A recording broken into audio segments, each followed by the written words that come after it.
Wow. Welcome to Targeted, the show for masculinity and success.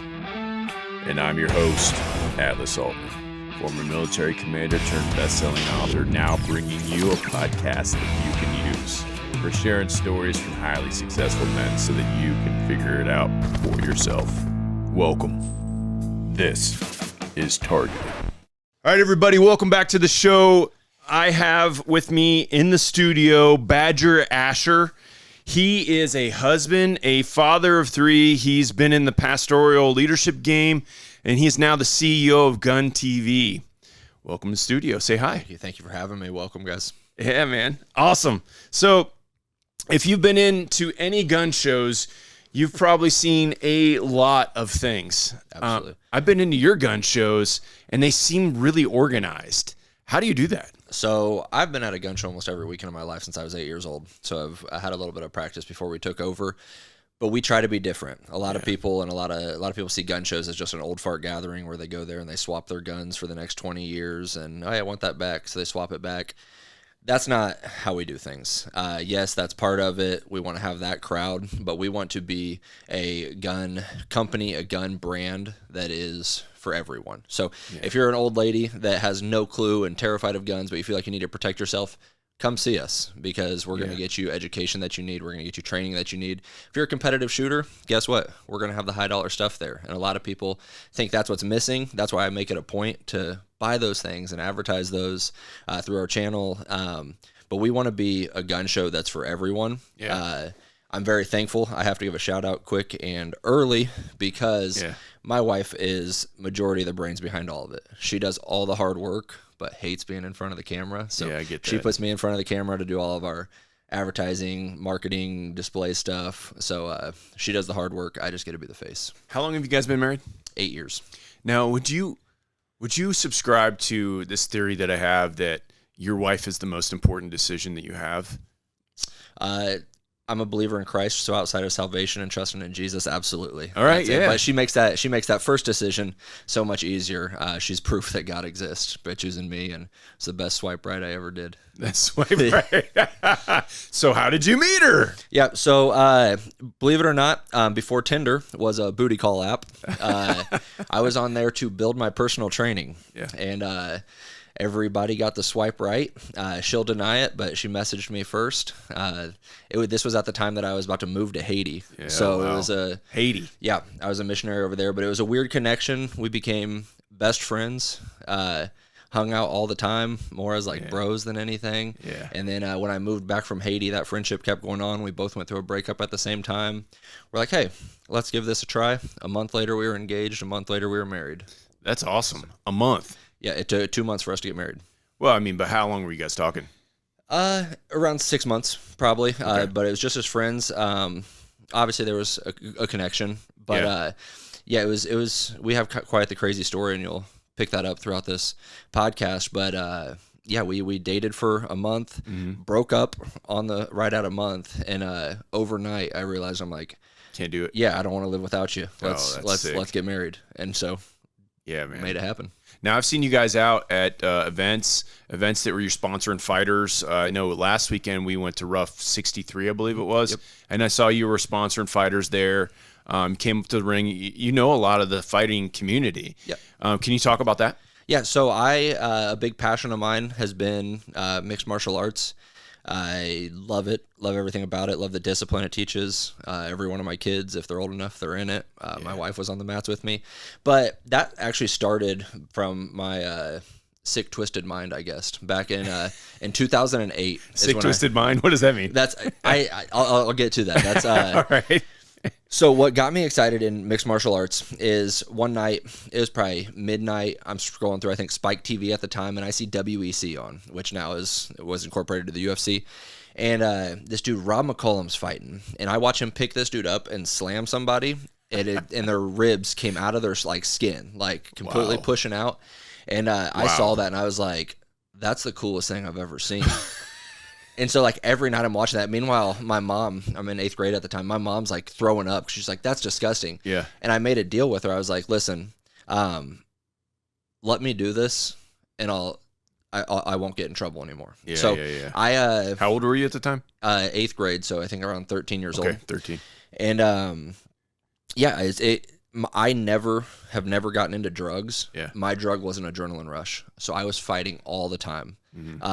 Like I was going to movies just to pick fights, and it got to a point I was just like, listen, I will stop all of that if you let me go to this gym. And this is back again in 2008 when it's hard to find a gym. So I was driving 45 minutes. Yeah. And but that's kind of where my love for that came. I've always been a fan of it, but being an athlete playing basketball, power lifter, like I would train hard for 6 months and then I'd be in season and not be able to touch anything. Yeah. So it's always a tough question when I'm training people like, how long have you been training? I'm like, it's hard to answer. Why are you still a white belt? I'm like, because I've never been consistent until this time. I think I've got it right this time. But that's led me to a relationship with a lot of these fighters.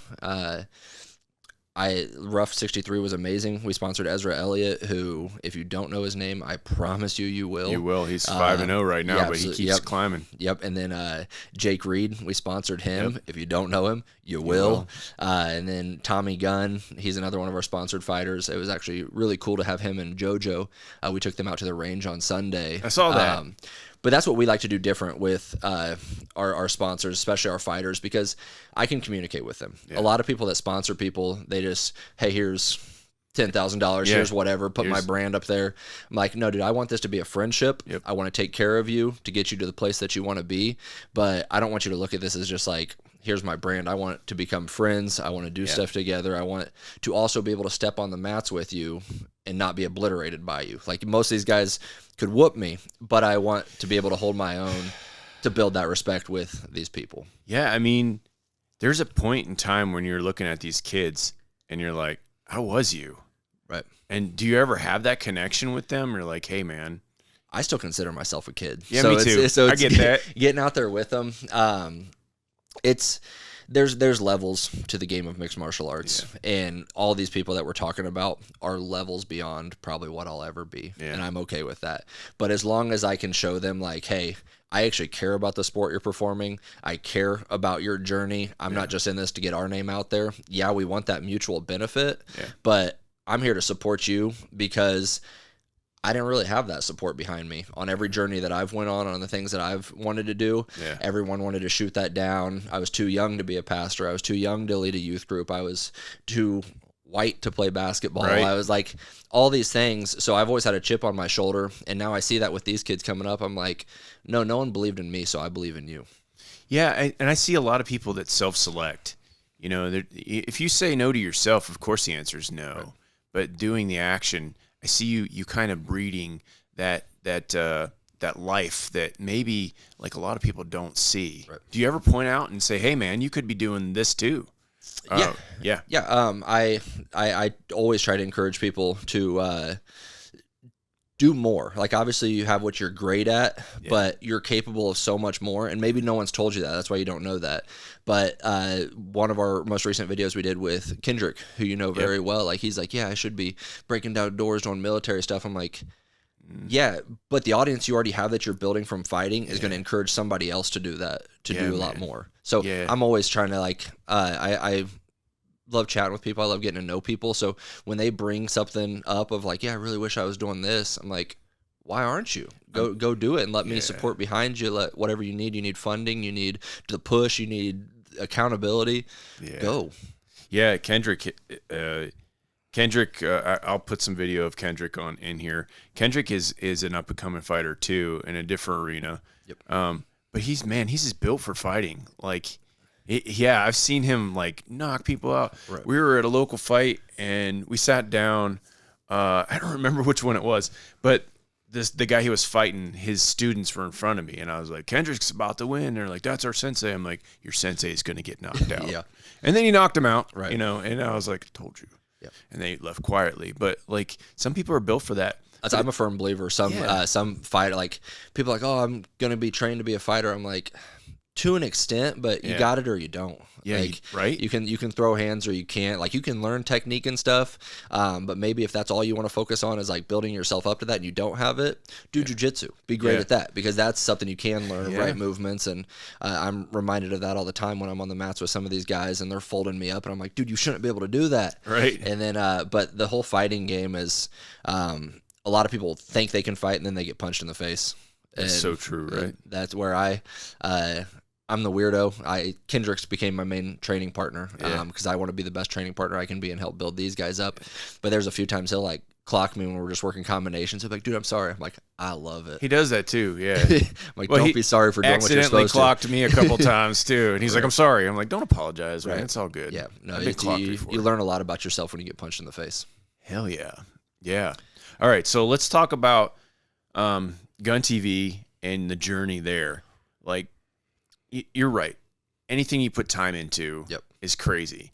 But you can learn guns. Right. And that's actually the best way to start off self-defense, in my opinion. Yep. Would you agree?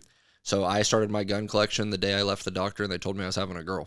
I went from the doctor to buying a Glock 19, and I have not stopped in the past 6 years since then. Yeah, Glock 19. Why Glock 19? The color was cool.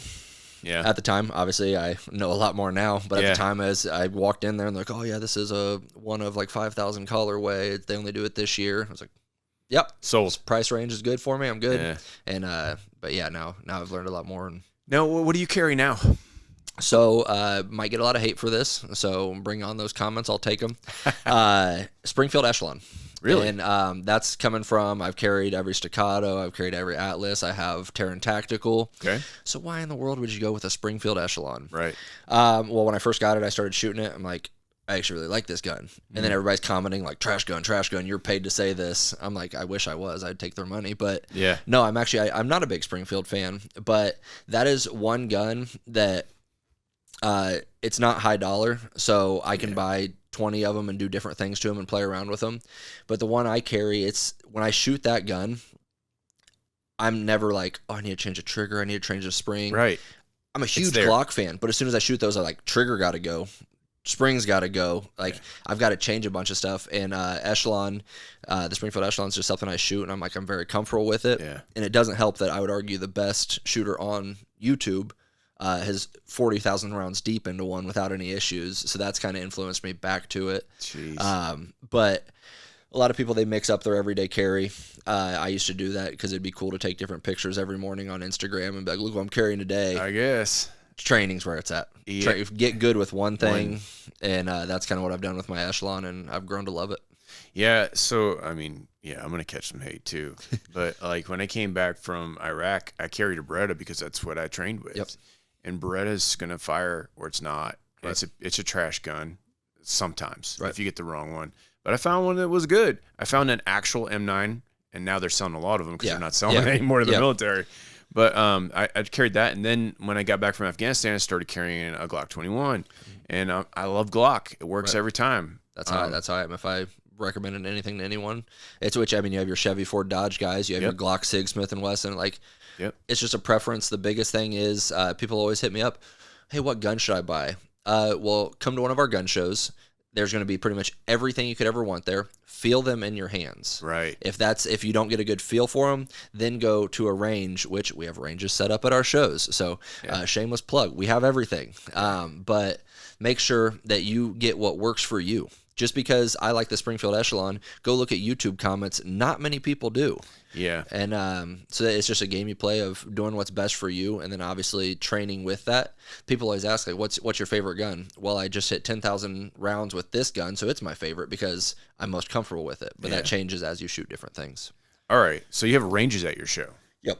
Talk about that. How does that work? So it's just ranges that set up. So Gun TV, though we have tried to make it a brand, the main thing is it's gun shows that we're talking about.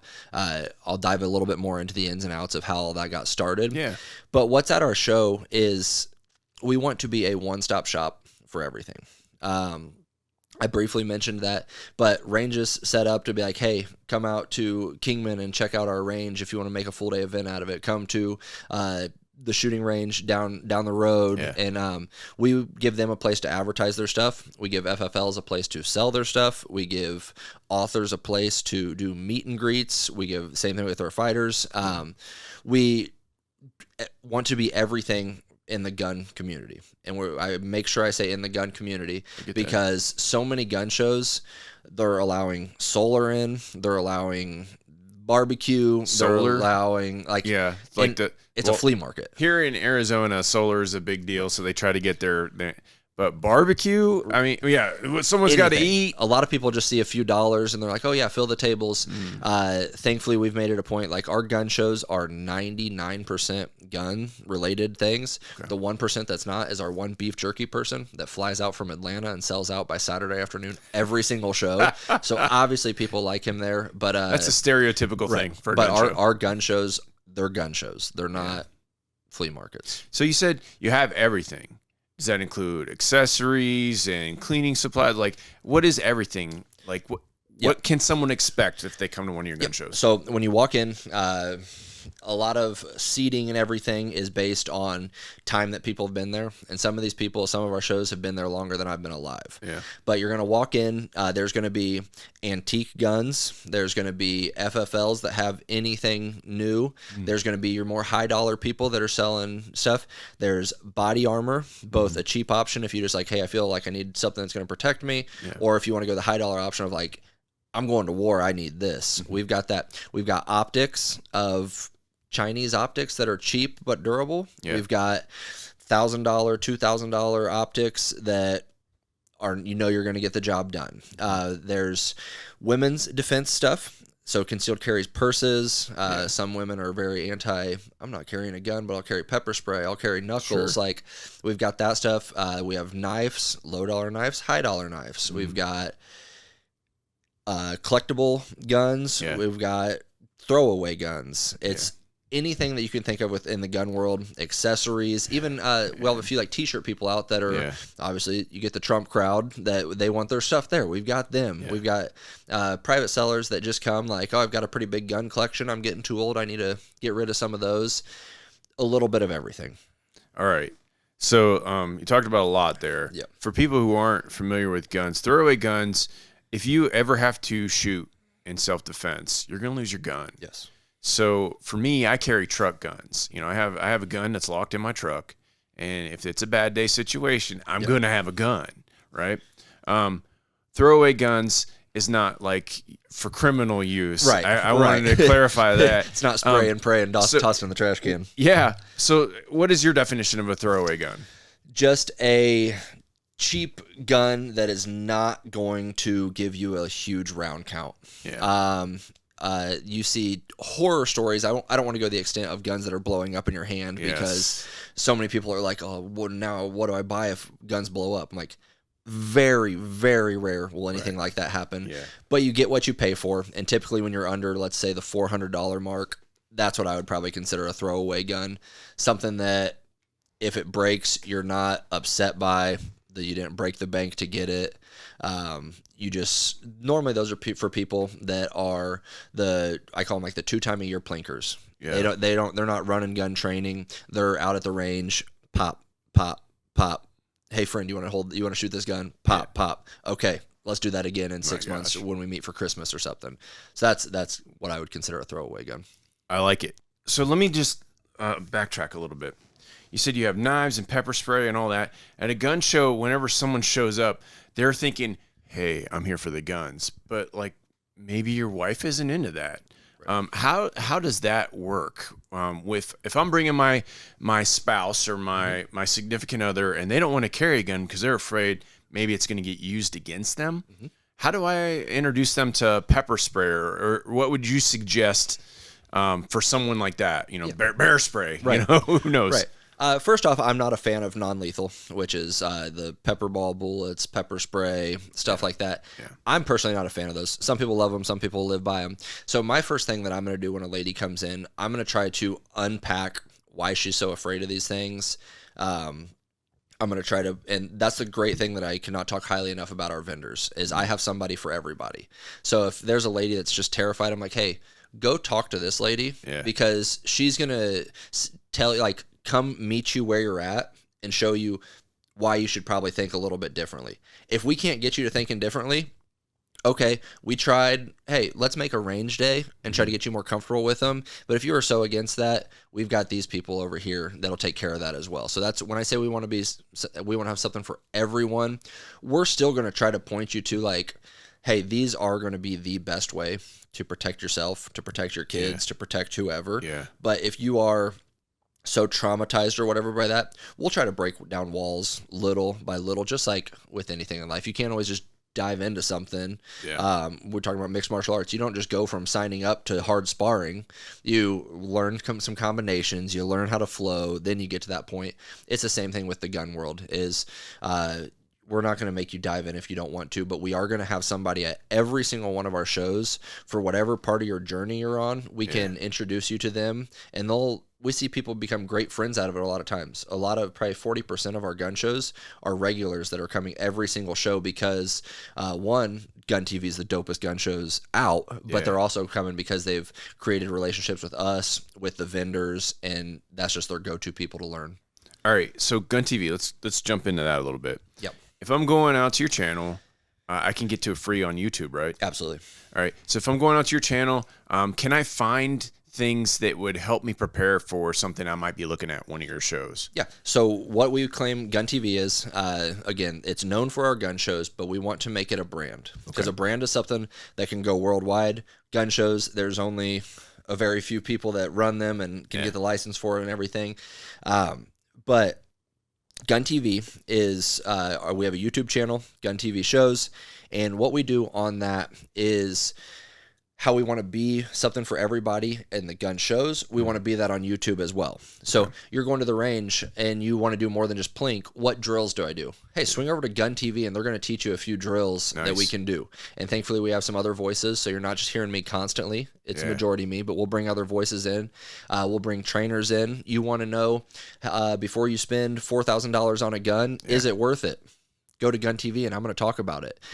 So I try to stay up on all the newest trends. Any gun that's coming out, I try to reserve or get. It's the benefit of running gun shows is I know these guys. So I always try to have information. And one thing you'll learn about Gun TV too is I'm not the top 10% that can tell you every piece of a gun. I can't undo every single part of it and put it back together perfectly.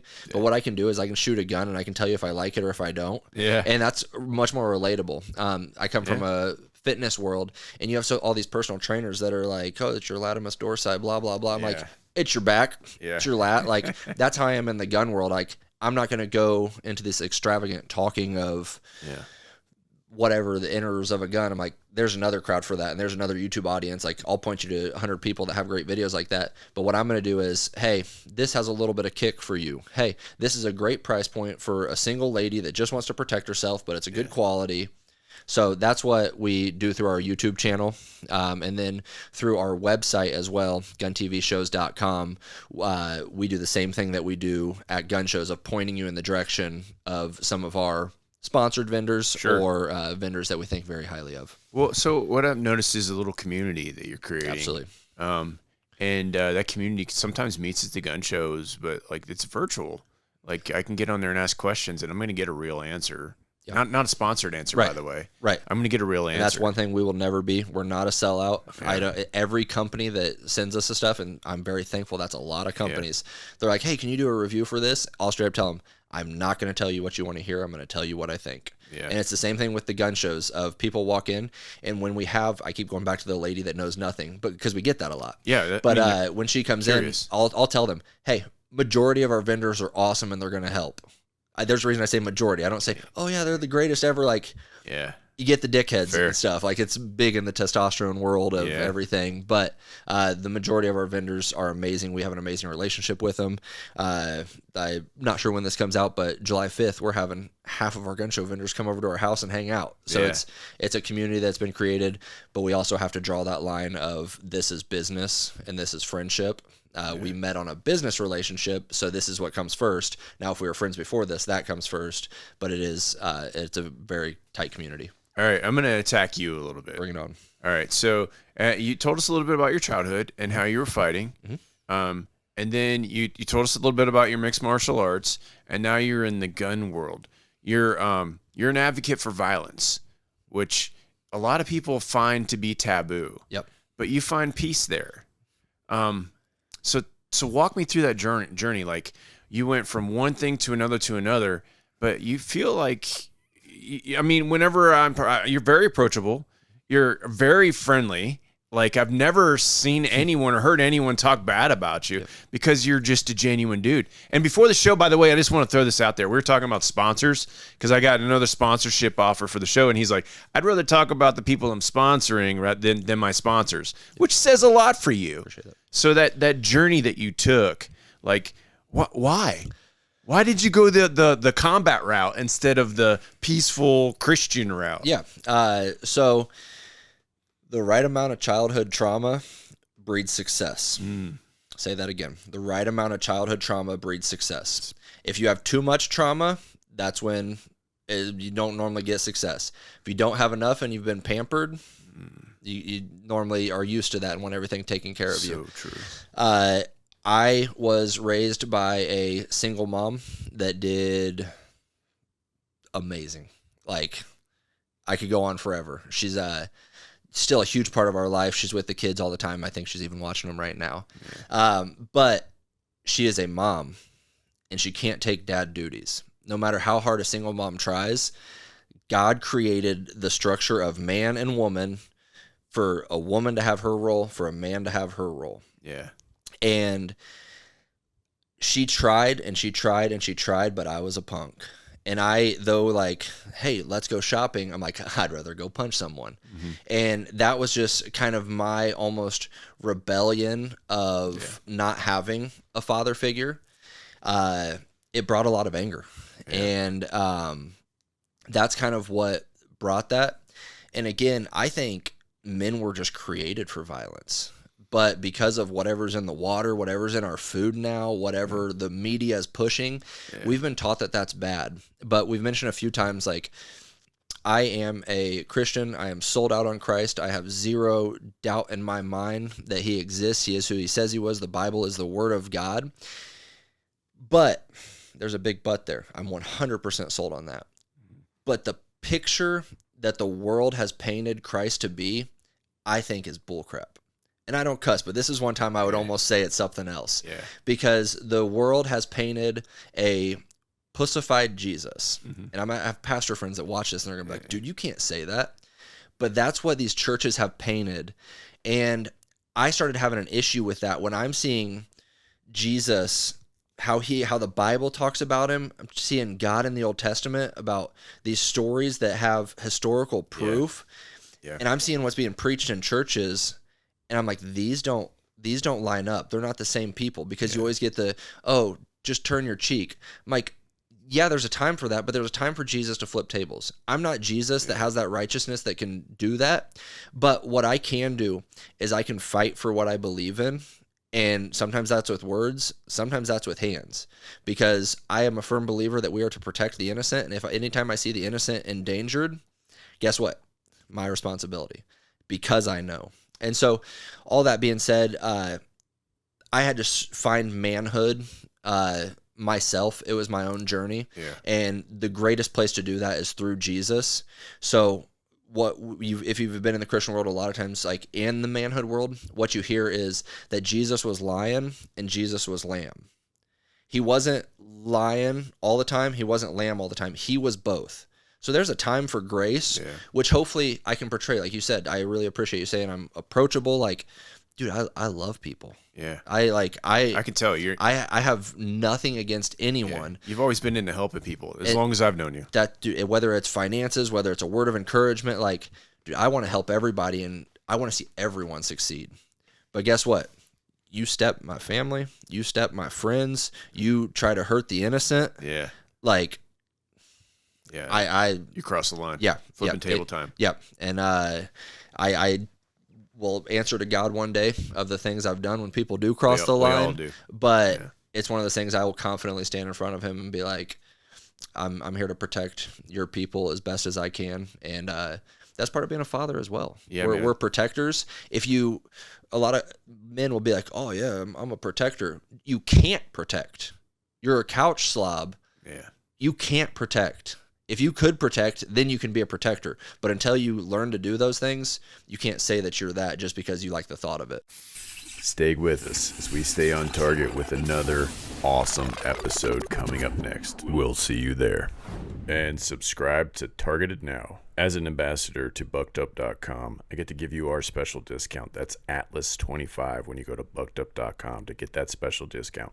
Only for our listeners, Atlas 25. Go to buckedup.com now.